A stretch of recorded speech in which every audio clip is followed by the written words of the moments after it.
Welcome to I Caught It on Audio. This is Water Cooler Chat episode 28. Past Lives.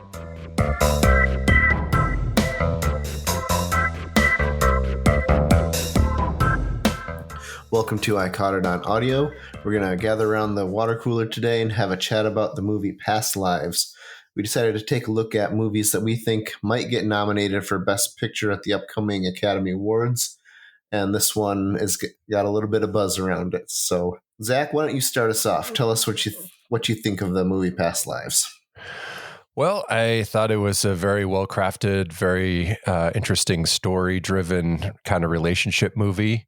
It should be something that would be kind of boring, but I didn't feel like I was that bored in it. It was an hour and 45 minutes, and it felt like it kind of moved at the way that it should move. And I really liked, there are a lot of little subtle subtextual things going on about the different characters. So you have Hae-sung and Na Young, who ends up taking on an English name, Nora. And the two of them are young children in Seoul, South Korea, and they're kind of best buds as kids. And then Nora and her family move away to, I believe, Canada initially. Yep. They immigrate to Canada. Yep, and then she eventually ends up in New York as a writer.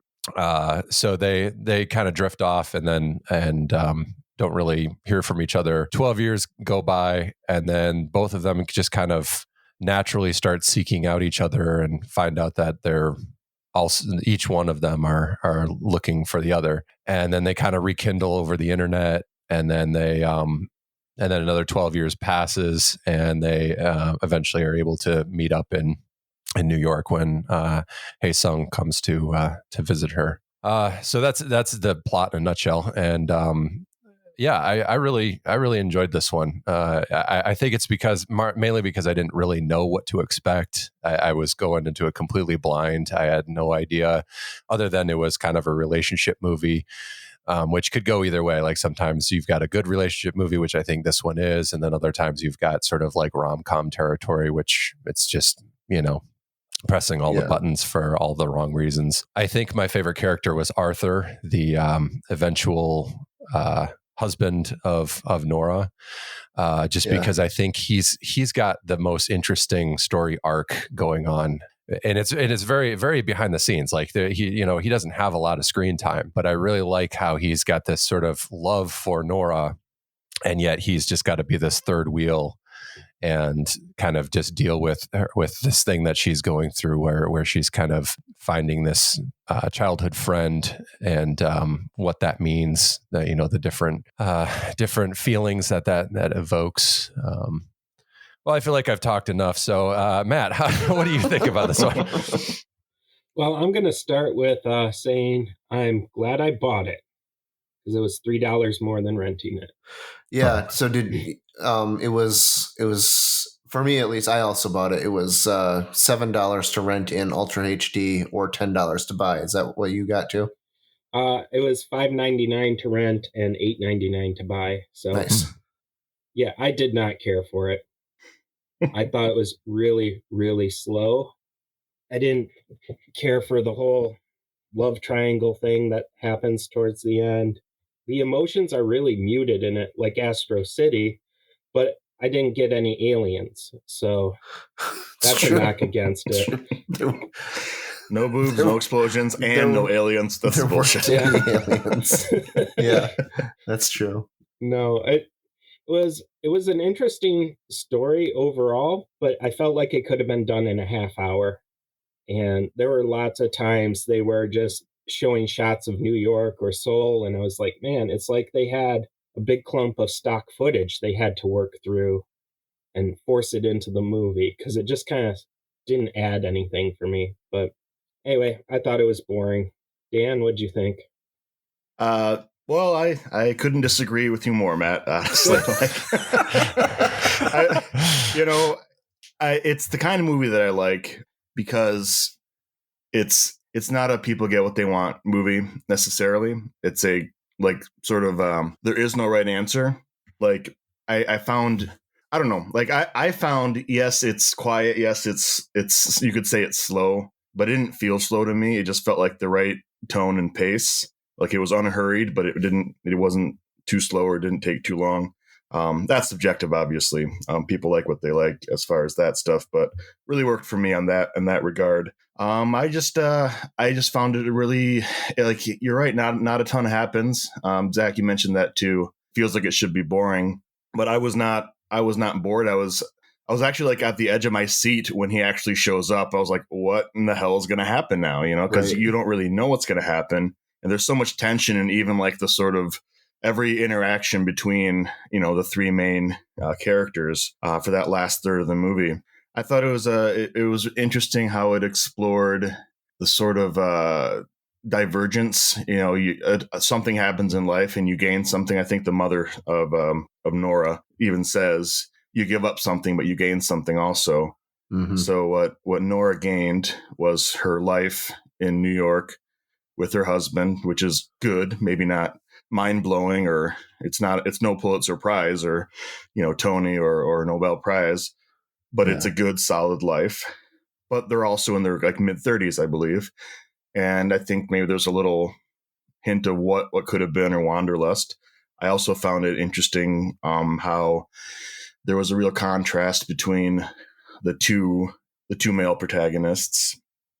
If you can count Arthur as a protagonist, he's this interesting, like, specific, like, American, like modern American male archetype, like sensitive and, you know, sort of wants to give space. I thought it was interesting how when they were lying in bed at one point earlier in the movie, not when they're having their discussion at night in the dream, but in the morning when they're talking about whether they're going to have chicken wings, the traditional visual you get is the man's lying in bed and the woman's like curled up over top of him.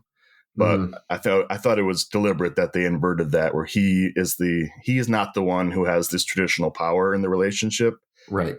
because he feels like she's maybe too good for him, and he's very different than. And none of this is bad. I wouldn't say. You know, I don't think these are negatives for the character. Like if he was a real person, but the contrast with the more traditional South Korean. I mean, she says to him, there's that monologue where she's talking about meeting him for the first time, and she says the word Korean about 17 times in 1 minute.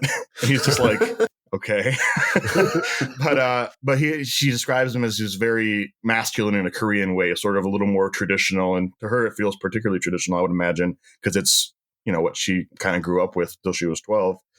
And so there's a real contrast between the two characters, and you feel like she's pulled in both directions, but you know, you don't really know what you would have had, you know, they talk about this over and over again. I just thought it was incredibly well written and delicate, but if it doesn't catch your interest early on, I could understand it being boring if it's not your type of thing, but I was fascinated by it. I thought it was amazingly well acted and written. I liked the director's choices. There was very quiet. There was not a whole lot of showiness, but there were some like long tracking shots, and yeah, I found it beautiful and fascinating, and I thought it was amazing. Dave, what are your thoughts? Are you team Matt on this one, or you're? What do you think I am? What is your prediction? I think you liked it. That's what I think. I absolutely loved it. And I am also very glad that, and not sarcastically glad that I purchased it, because I have every intention of watching this again, and I wish I had purchased the previous A24 installation that we watched, which was Everything Everywhere All at Once. There's something going on in this studio that is phenomenal. They didn't spend a lot of money to make this movie, and it was beautiful. The cinematography was fantastic, and it was all, I mean, maybe there was some CG in it. I don't know. You certainly couldn't tell. I don't know where they would have needed to, but it was shot just in this great artistic style, but with extreme simplicity. And like that last scene where they are standing in front of that garage. Yeah. And then you've got that perfect symmetry. You've got these gorgeous colors of the dark door, you know, behind it. And then there's, you know, it's just gorgeous cinematography the whole time. and New York City is a great backdrop for that and makes it easy, I think. But I guess, Matt, you said you felt like it was a whole bunch of extra stock footage that they used to just pad the runtime.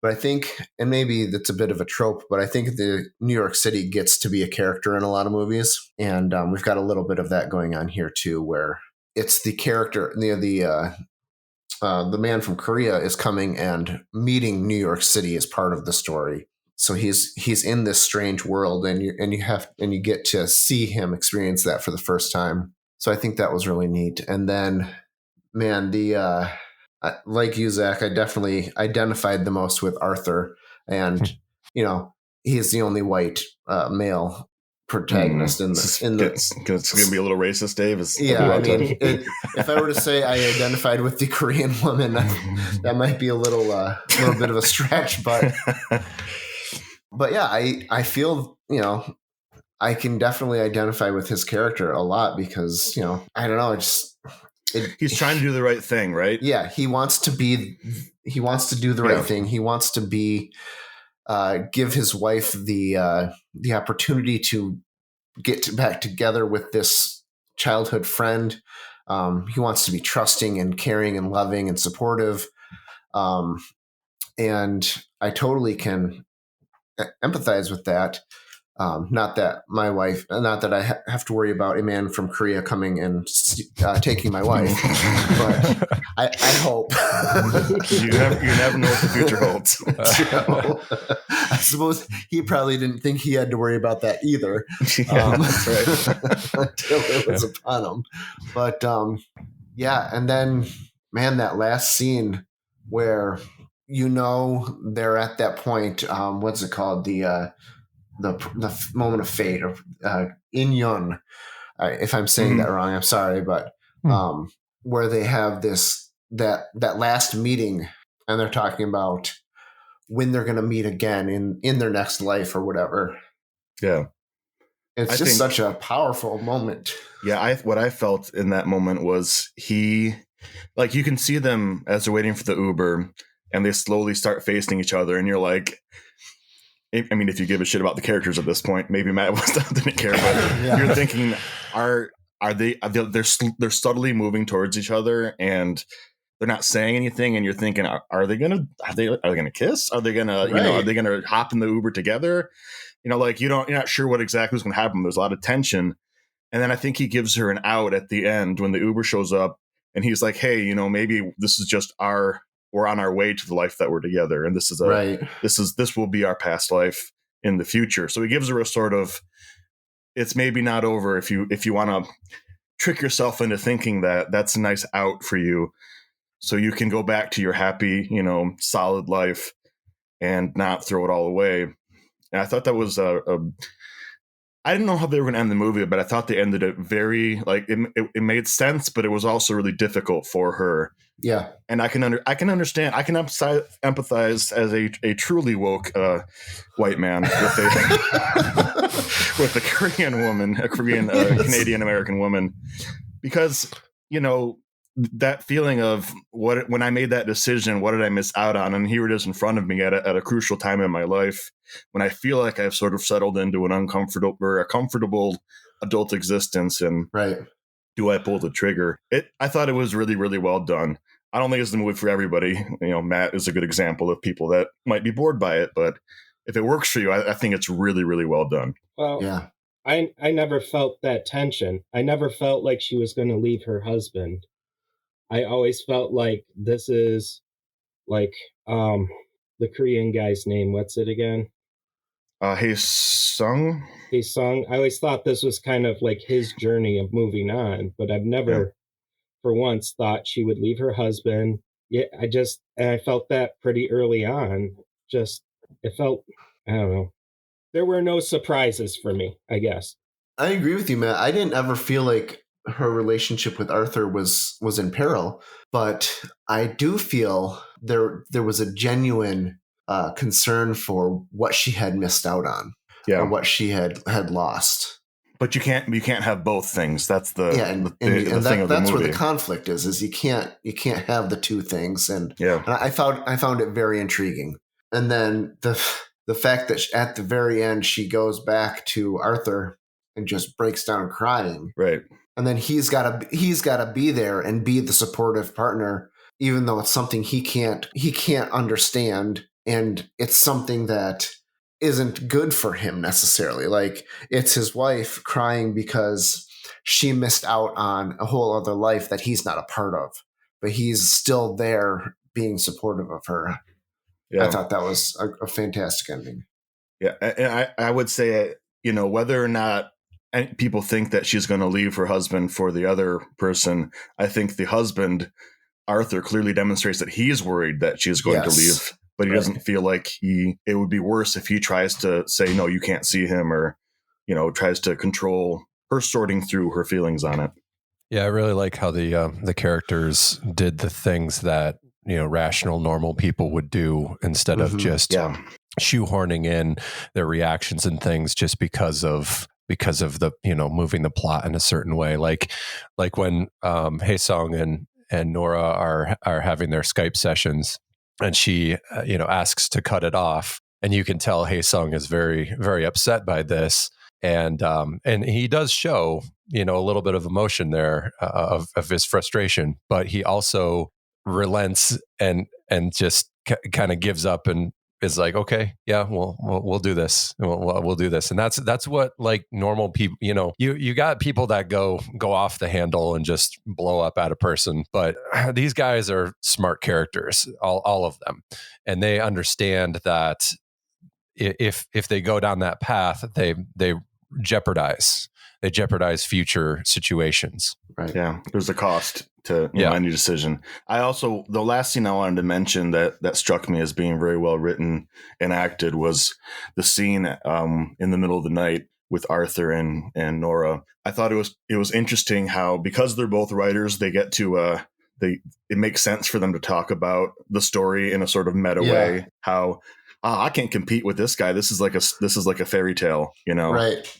Childhood sweetheart travels all the way across the world. And I thought that was interesting how they addressed that. And the other thing they did in that conversation, which was good, and which is why you understand where Arthur's fear comes from, is because he says that she dreams in Korean, or she speaks out loud in Korean in her sleep. Yeah. And so he feels like there's a part of her he can never be a part of. And it's that exact part that Hae-sung is a part of, because he is Korean, and is that whole part of her life that Arthur can never quite really understand. And I thought it was interesting how they just talked it through, and it was always, at times, a little bit sharp, and at times, maybe they didn't say the nicest thing to each other, but it wasn't cruel, and it felt like a real relationship where sometimes you rub someone the wrong way a little bit, but then you try to do the right thing and say, yeah, but I do love you. And he's like, I know, but at the same time, I always feel maybe you shouldn't, or maybe you're too good for me. And I just thought it was really carefully written and really well acted.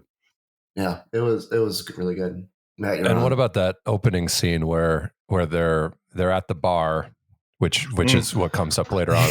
And you've got the outside perspective of other people in the bar trying to figure out what's going on just based on body language. I really liked how that set it up. That was such a great way to, it was bookended, because you also have the bar scene towards the end. But I just really liked how we don't know who these characters are, but we start off with this idea, this perception of what's going on.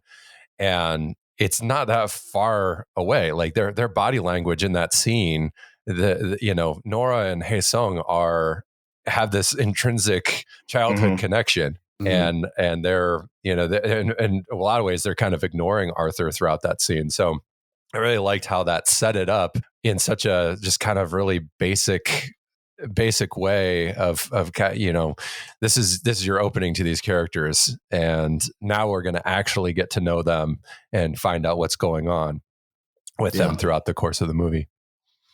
Yeah, it's really cool. Well, if anyone has anything else to say, let by all means, but maybe we should jump to our Oscar predictions. Yeah. All right. So why don't we start with the acting? Do we think anyone is going to get nominated for best or supporting actor, actress? I'd say Greta Lee for Best Actress is fairly likely. I think you can make a case for what's his name, Teo Yu for Best Actor. Although I think Greta Lee had more going on in her part. And I think you can make a case for John Magaro being a best supporting actor. What do you guys I think? won't be surprised if all three of them get nominated. I doubt that all three will, just because there's only 5 spots for each thing. Mhm. But from what we've seen, the movies we've watched so far for this, I think they have acted just as well as just about any of the other possible nominations. So that won't surprise me one bit. Matt, you as a non-liker of the movie, do you think that the acting is likely to get a nomination for anyone?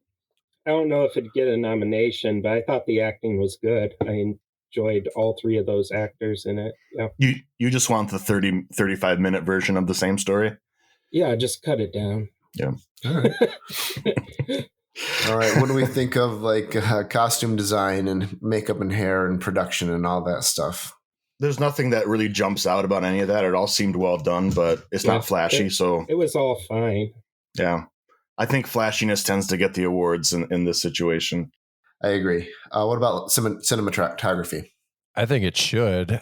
I don't know that it will. I mean, this is one of those smaller indie films that may get completely overlooked. Although I think that it did get nominated for at least 1 or 2 Golden Globes. Yeah. So it's not getting that overlooked. But I thought the cinematography was great, but I'm sure there's probably five other films that are going to be considered higher up on the rung than this one is. Yeah. Yeah, I don't think there's any way it's getting it, but I thought it was quite beautifully done in a very quiet way. Yeah, I agree. I don't think it'll get nominated because it's not flashy, but I loved the look of it. What about screenplay? I think it definitely should. I think that's its one of its strongest points is the writing is just really sharp, really spot on, but also not overwrought or overdone. Yeah. The interesting thing too, while we're talking about the screenplay, is that this was written and directed by a first-time director. I think she's a playwright, and this is very autobiographical. What a great job for your first time out! It looks and is written beautifully. I'm really impressed. I'm curious to see what she makes next. Yeah. Directing. I don't think so. It just doesn't do that much. I think you can make a case for it, but there's only 5 slots, and I think they'll go with a more directory option. And then what do we think? Should this get one of the 10 slots for Best Picture? I think it probably will. Yeah. Yeah. I think so too. I agree. Matt, do you think it'll get nominated for Best Picture? It could. I don't know.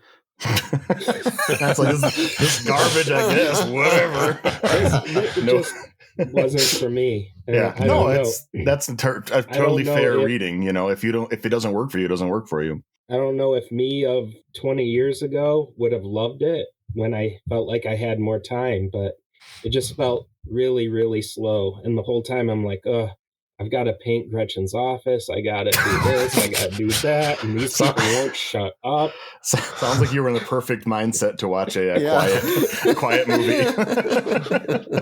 Yeah, I do think how you come into a movie really does affect like what your expectations are, whether you're stressed out or rushed. That can really affect your experience.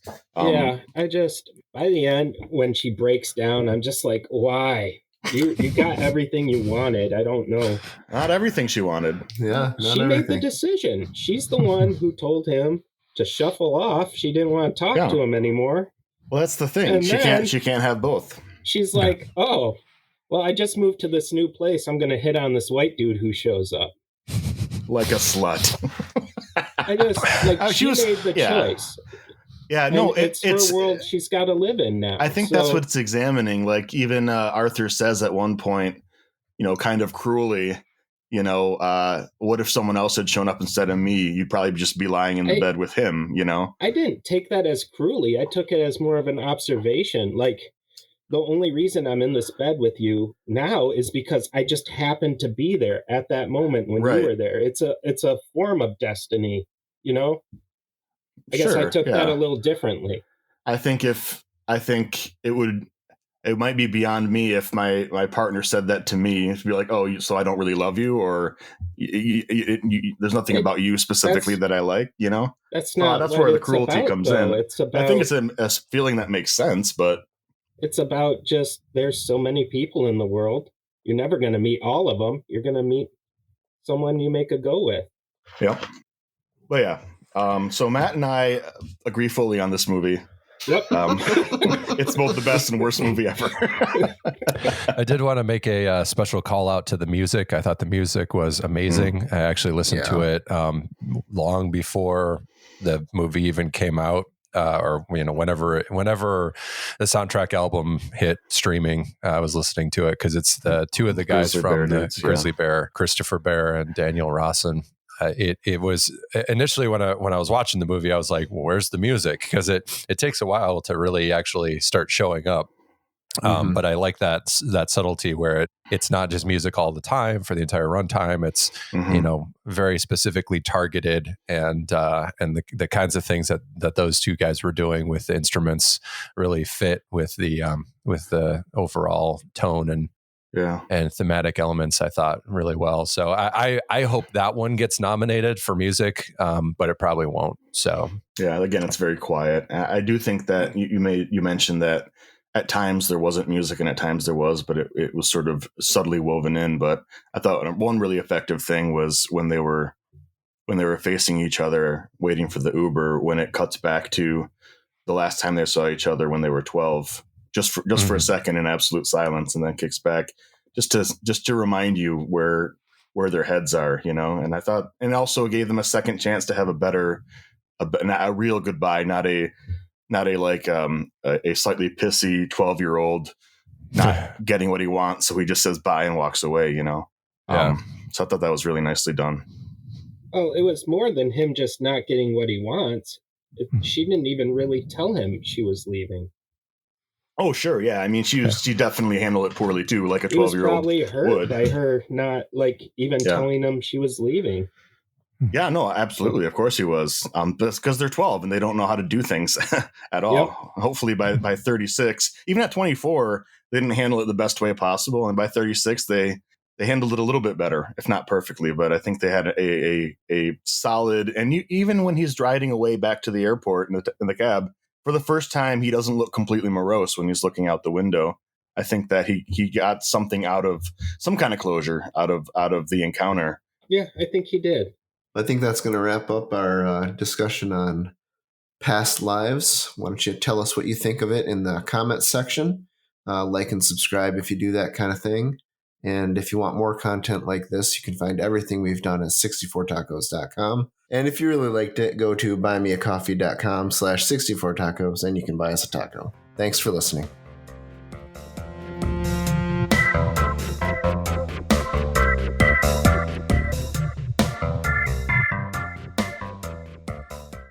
I caught it on audio.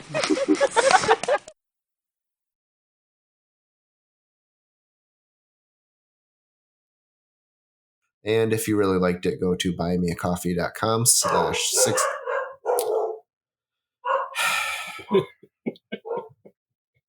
The dog alarm's going off, Dave. Yeah. And if you really liked it, hold on a second.